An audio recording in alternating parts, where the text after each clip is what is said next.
ಉತ್ತರ ಕರ್ನಾಟಕ ರೆಸಿಪಿ ನೋಡಾಕತ್ತೀವಲ್ಲ ವೀಕ್ಷಕರಿಗೂ ನಿಮ್ಮ ಮನೆ ಮಗಳು ತ್ರಿವೇಣಿ ಪಾಟೀಲ್ ಮಾಡುವ ನಮಸ್ಕಾರಗಳು. ನಾ ಇವತ್ತೊಂದು ರೆಸಿಪಿ ಮಾಡಿ ತೋರಿಸ್ತೀನಿ ರೀ. ಅದು ಹೆಂಗೆ ಮಾಡೋದಂತೆ ನೋಡ್ಕೊಂಬರೋಣ ಬರ್ರಿ. ಮೊದಲೇದಾಗಿ ಒಂದು ಪಾತ್ರೆ ತಗೋತೇನೆ ರೀ. ಈಗ ಇದಕ್ಕೆ 1 ಕಪ್ ಮೈದಾ ಹಿಟ್ಟು ತೊಗೊಂಡಿನಿ, ಅದು ಹಾಕ್ಕೋತೀನಿ. ನೀವೇನಾರು ನಮ್ಮ ಚಾನಲ್ಗೆ ಹೊಸಬ್ರಾಗಿದ್ರೆ ಅಂದ್ರೆ ಸಬ್ಸ್ಕ್ರೈಬ್ ಆಗ್ರಿ, ಬೆಲ್ಲೈಕನ್ ಒತ್ತಿರಿ, ನಿಮ್ಗೆ ನೋಟಿಫಿಕೇಶನ್ ಬರ್ತೈತಿ. ನಾವು ಹಾಕೋ ವಿಡಿಯೋಗಳು ಫಸ್ಟ್ ನಿಮ್ಗೆ ಬರ್ತಾವೆ, ಎಲ್ಲರಿಗಿಂತ ಮೊದಲಾಗಿ ನೀವು ನೋಡ್ಬೋದ್ರಿ. ನಾನು 1 ಕಪ್ ಮೈದಾ ಹಿಟ್ಟು ತೊಗೊಂಡಿನಿ, ಇದು ಹಾಕ್ಕೋತೇನೆ ನೋಡ್ರಿ. ನಾವು 1 ಕಪ್ ಹಾಕ್ಕೊಂಡಿದ್ರೆ ನೀವು ಹೆಚ್ಚು ಕಮ್ಮಿ ಮಾಡ್ಕೋಬೋದ್ರಿ, ಅಷ್ಟೇ ಎಷ್ಟೇ ಅಂತೇನಿಲ್ಲ, ನಿಮ್ಗೆ ಎಷ್ಟು ಬೇಕಾಗತ್ತೆ ನೋಡ್ಕೊಂಡು ಹಾಕೋಬೋದ್ರಿ. ಒಂದು ಚಿಟಿಕೆ ಉಪ್ಪು ಹಾಕೋತೀನಿ ರೀ. 1 ಸ್ಪೂನ್ ಎಣ್ಣೆ ಹಾಕೋತೀನಿ. ನೀವು ಎಣ್ಣೆ ಆದ್ರೂ ಹಾಕೋಬೋದು, ತುಪ್ಪ ಆದರೂ ಹಾಕೋಬೋದ್ರಿ. ಈಗ ಇದೆಲ್ಲ ಚಲೋ ಹೊತ್ತಿಗೆ ಮಿಕ್ಸ್ ಮಾಡ್ಕೊಂಡು ನಾದ್ಕೋತೀನಿ ರೀ. ಸ್ವಲ್ಪ ನೀರು ಹಾಕೊಂಡು ನಾದ್ಕೋಬೇಕಾಗ್ತೈತೆ ರೀ. ಈ ರೆಸಿಪಿ ನೀವು ಬೆಳಗ್ಗೆ ನಾಷ್ಟಕ್ಕಾದ್ರೂ ಮಾಡ್ಕೋಬೋದು, ಸಾಯಂಕಾಲ ಟೀ ಟೈಮ್ ಸ್ನ್ಯಾಕ್ಸಿಗಾದ್ರೂ ಮಾಡ್ಕೋಬೋದು. ನಾ ಮಾಡೋ ರೆಸಿಪಿಗಳು ನಿಮ್ಗೆ ಏನಾದ್ರು ಯೂಸ್ಫುಲ್ ಅನಿಸ್ತಿತ್ತಂದ್ರೆ ಒಂದು ಲೈಕ್ ಮಾಡಿ. ಲೈಕ್ ಮಾಡೋದು ಮಾತ್ರ ಮರ್ಯಾಕೆ ಹೋಗ್ಬೇಡ್ರಿ.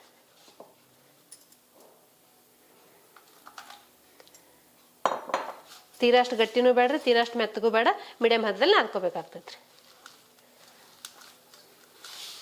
ನಾ ಈ ರೆಸಿಪಿ ಹೆಂಗೆ ಮಾಡ್ತೀನಿ ನಿಮ್ಗೆ ಗೊತ್ತಾಗ್ಬೇಕು ಅನ್ನೋದಾದ್ರೆ ನೀವು ಸ್ಕಿಪ್ ಮಾಡಲಾರ್ದೆ ಪೂರ್ತಿ ವಿಡಿಯೋ ನೋಡ್ರಿ, ನಿಮಗೆ ಗೊತ್ತಾಗ್ತೈತ್ರಿ.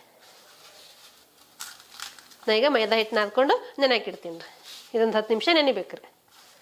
ಈ ರೀತಿ ನಾದ್ಕೊಂಡು ನೋಡ್ರಿ, ತೀರಾ ಅಷ್ಟು ಗಟ್ಟಿನೂ ಇಲ್ಲ, ತೀರಾ ಅಷ್ಟು ಮೆತ್ತಗೂ ಇಲ್ಲ, ಈ ಹದದಲ್ಲಿ ನಾದ್ಕೊಂಡು ಇದೊಂದು ಸ್ವಲ್ಪ ನೆನಿಬೇಕ್ರಿ. ಒಂದು 10 ನಿಮಿಷ ನೆನಿಲ್ರಿ, ಮುಚ್ಚಳ ಮುಚ್ಚಿ ನೆನೆಯಾಕ್ಬಿಡ್ತೀನಿ ನೋಡ್ರಿ.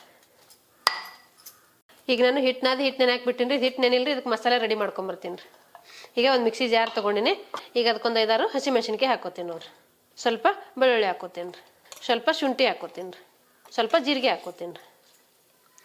ಸ್ವಲ್ಪ ಕರಿಬೇವು ಹಾಕೋತೀನಿ ರೀ. ನೀವು ಹೆಚ್ಚು ಕಮ್ಮಿ ಹಾಕೋಬೋದ್ರಿ, ಅಷ್ಟೇ ಇಷ್ಟೇ ಅಂತೀನಿ, ನಿಮ್ಗೆ ಎಷ್ಟು ಬೇಕಾಗತ್ತೆ ನೋಡ್ಕೊಂಡು ಹಾಕೋಬೋದ್ರಿ. ಸ್ವಲ್ಪ ಕೊತ್ತಂಬರಿ ಹಾಕೋತೀನಿ ನೋಡ್ರಿ.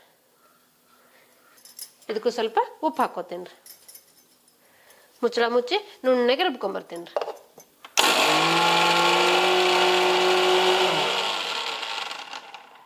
ಈ ರೀತಿ ನುಣ್ಣಗೆ ರುಬ್ಕೊಂಬರ್ಬೇಕ್ರಿ. ನಾ ಮಸಾಲೆ ಏನು ರುಬ್ಕೊಂಬಂದಿನಲ್ರಿ, ಇದೊಂದು ಪರಾತಿಗೆ ಹಾಕೋತೀನಿ ನೋಡ್ರಿ.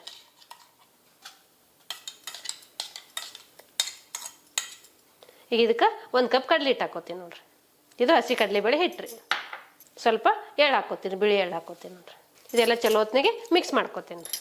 ಇದು ಮಸಾಲೆ ಏನು ರುಬ್ಕೊಂಬಂದಿರ್ತೀವಲ್ರಿ, ಅದ್ರ ಜೊತೆ ಚಲೋ ಹೊತ್ನಾಗೆ ಮಿಕ್ಸ್ ಮಾಡ್ಕೋಬೇಕ್ರಿ ಕಡಲೆ ಹಿಟ್ಟು. ಇದು ಬೆಳಗಿನ ನಾಷ್ಟಕ್ಕೂ ಮಾಡ್ಕೋಬೋದು, ಟೀ ಟೈಮ್ ಸ್ನ್ಯಾಕ್ಸಿಗೂ ಮಾಡ್ಕೋಬೋದ್ರಿ. ಇದಕ್ಕೆ ಏನಂತ ಹೆಸರು ಕೊಡ್ತೀರ ಅಂತ ಕಮೆಂಟ್ ಬಾಕ್ಸಲ್ಲಿ ತಿಳಿಸ್ರಿ. ನಾ ಮಾಡ್ಕೊಂಡಿರೋ ಮಸಾಲೆ ಈ ರೀತಿ ರೆಡಿ ಆಗೈತೆ ನೋಡ್ರಿ. ಇದ್ರಾಗ ನಾನು ಒಂದು ಸಣ್ಣ ಉಳ್ಳಿ ಮಾಡ್ಕೋತೀನಿ ರೀ. ನಿಮ್ಗೆ ಯಾವ ಸೈಜಲ್ಲಿ ಬೇಕು ನೋಡ್ಕೊಂಡು ಆ ಸೈಜಲ್ಲಿ ಉಳ್ಳಿ ಮಾಡ್ಕೊರಿ. ನಾನು ಈ ಸೈಜಲ್ಲಿ ಉಳ್ಳಿ ಮಾಡ್ಕೋತೀನಿ ನೋಡ್ರಿ. ಇದು ಕಡ್ಲಿ ಹಿಟ್ಟಲ್ರಿ, ಜಿಗಿಟ್ಟಿರ್ತೈತಿ, ಅಂಟ್ಕೊಳ್ಳೋ ಸಾಧ್ಯತೆ ಇರ್ತೈತಿ, ನೀವು ನೋಡ್ಕೊಂಡು ಮಾಡ್ಕೋಬೇಕಾಗ್ತೈತಿ ರೀ. ಭಾಳ ಅಂಟ್ಕೊಳಕತ್ತಿತ್ತಂದ್ರೆ ಸ್ವಲ್ಪ ಕೈಗೆ ಎಣ್ಣೆ ಹಚ್ಕೊಂಡು ಮಾಡ್ಕೋಬೋದ್ರಿ. ನಾನು ಈ ಸೈಜಲ್ಲಿ ಮಾಡ್ಕೊಂಡಿನಿ, ನಿಮಗೆ ಯಾವ ಸೈಜಲ್ಲಿ ಬೇಕು ನೋಡಿಕೊಂಡು ಆ ಸೈಜಲ್ಲಿ ಮಾಡ್ಕೊರಿ. ಒಂದು 7-8 ಉಳ್ಳಿ ಆಗ್ಯಾವ ನೋಡ್ರಿ. ನಾ ಹಿಟ್ಟು ನೆನೆಯಾಕ್ ಬಿಟ್ಟಿದ್ದೀರಿ, ಹಿಟ್ಟು ನೆಂದೈತಿ. ನಾ ಮಸಾಲೆ ರೆಡಿ ಮಾಡ್ಕೊಂಡು ಉಂಡೆ ಮಾಡಿ ಇಟ್ಕೊಂಡಿನ್ರಿ. ಈಗ ಇದು ಹಿಟ್ಟು ತೊಗೊಂಡು ಮಿದ್ಕೋತೀನಿ ನೋಡ್ರಿ. ಈ ರೀತಿ ಕೈಲೇ ಸ್ವಲ್ಪ ಮಿದ್ಕೋತೀನಿ ರೀ. ನಾನು ಈ ಸೈಜಲ್ಲಿ ಉಳ್ಳಿ ಮಾಡ್ಕೋತೀನಿ ನೋಡ್ರಿ. ನಿಮಗೆ ಯಾವ ಸೈಜಲ್ಲಿ ಉಳ್ಳಿ ಬೇಕು ನೋಡಿಕೊಂಡು ಆ ಸೈಜಲ್ಲಿ ಉಳ್ಳಿ ಮಾಡ್ಕೋಬೇಕ್ರಿ. ಈಗ ನಾನು ಈ ಸೈಜಲ್ಲಿ ಉಳ್ಳಿ ತೊಗೊಂಡೇನಿ ನೋಡ್ರಿ. ಇದೊಂದು ಸ್ವಲ್ಪ ಲಟ್ಟಿಸ್ಕೋತೀನಿ ನೋಡ್ರಿ. ಈಗ ಇದ್ರಾಗ ಇದು ಮಸಾಲೆನ ರೆಡಿ ಮಾಡಿ ಇಟ್ಕೊಂಡಲ್ರಿ, ಅದು ಇಟ್ಕೋತೀನಿ ನೋಡ್ರಿ. ಈಗ ಇದು ಕ್ಲೋಸ್ ಮಾಡ್ಕೊಳಮ್ರಿ. ನಾವು ಹೋಳಿಗೆ ಹೆಂಗೆ ತುಂಬ್ಕೋತೀವಲ್ರಿ, ಅದೇ ರೀತಿ ಇದನ್ನು ತುಂಬ್ಕೋಬೇಕಾಗ್ತೈತ್ರಿ ನೋಡ್ರಿ. ಈ ರೀತಿ ಕ್ಲೋಸ್ ಮಾಡ್ಕೊಂಡು ಈಗ ಲಟ್ಟಿಸ್ಕೋಬೇಕು. ನೀವು ಹಿಟ್ಟು ಹೆಚ್ಚಾದ್ರೆ ಲಟ್ಟಿಸ್ಕೋರಿ, ಎಣ್ಣೆ ಹೆಚ್ಚಾದ್ರೆ ಲಟ್ಟಿಸ್ಕೋರಿ ನೋಡ್ರಿ. ಈ ರೀತಿ ಲಟ್ಟಿಸ್ಕೋಬೇಕಾಗ್ತೈತ್ರಿ. ನಾನು ಸ್ವಲ್ಪ ಎಣ್ಣೆ ಹಚ್ಕೊಂಡು ಲಟ್ಟಿಸ್ಕೋತೀನಿ ನೋಡ್ರಿ. ಹಿಂಗೆ ಕೈಲೇ ಸ್ವಲ್ಪ ತಟ್ಕೋಬೇಕಾಗ್ತೈತ್ರಿ.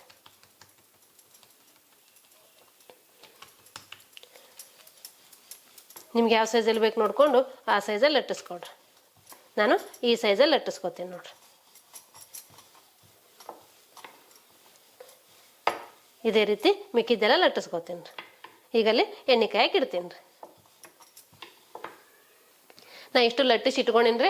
ಈಗ ಎಣ್ಣೆ ಕಾಯಕ್ಕೆ ಒಂದು ಪಾತ್ರೆ ಇಟ್ಕೋತೀನಿ ನೋಡ್ರಿ. ಈಗ ಇದಕ್ಕೆ ಕರಿಯಾಕ್ ಬೇಕಾಗಷ್ಟು ಎಣ್ಣೆ ಹಾಕೋತೀನಿ ರೀ. ಇವು ಮುಳುಗುವಷ್ಟು ಹಾಕೊಂಡ್ರೆ ಸಾಕ್ರಿ. ಇದು ಎಣ್ಣೆ ಬಿಸಿ ಆಗಲ್ರಿ. ಈಗ ಎಣ್ಣೆ ಕಾಯ್ದೈತ್ರಿ, ನಾ ಲಟ್ಟಿಸ್ಕೊಂಡಿರೋ ಹಾಕೋತೀನಿ ನೋಡ್ರಿ.